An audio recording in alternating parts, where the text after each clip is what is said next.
गेवराई येथील नगरपरिषदेच्या निवडणुकीदरम्यान शहरातील प्रभाग क्रमांक 10 मधील मतदान केंद्राच्या परिसरात मंगळवारी भाजप आणि अजितदादा गटाच्या कार्यकर्त्यात मोठा संघर्ष उफाळून आला.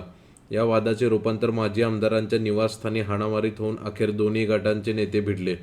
मंगळवारी सकाळी 11:30च्या सुमारास उर्दू प्राथमिक शाळा मतदान केंद्रावर भाजपच्या नगराध्यक्षपदाच्या उमेदवार गीता पवार आणि अजित पवार गटाचे पृथ्वीराज पंडित यांच्यात शाब्दिक वाद झाला. या वादानंतर पंडित व भाजपच्या कार्यकर्त्यात झटापट झाली.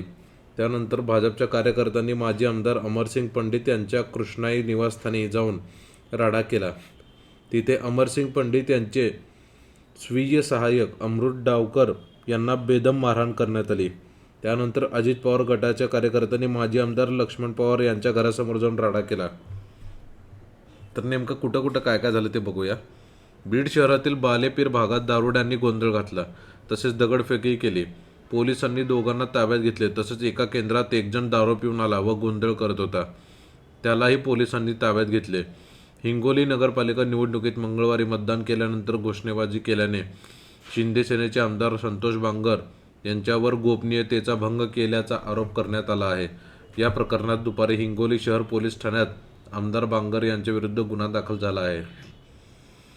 आमदार बांगर हे मंगळवारी सकाळी मतदान करण्यासाठी केंद्रावर गेले. मतदान केल्यानंतर आमदार बांगर यांनी घोषणाबाजी केली. त्याचा व्हिडिओ समाज माध्यमावर व्हायरल झाला. हा गोपनीयतेचा आणि आचारसंहितेचा भंग असल्याचा आरोप त्यांच्यावर करण्यात आला आहे. त्याबाबतचा अहवाल मतदान केंद्राकडून मागून पुढील कारवाई केली जाईल, असे निवडणूक आयोग अधिकारी समाधान घुटकुडे यांनी सांगितले. मतदान केंद्रावर जाऊन घोषणाबाजी करणे, मतदान केंद्रात एका महिलेला मतदान कुठे करायचे हे सांगणे हा प्रकार आचारसंहिता भंगाचा आहे.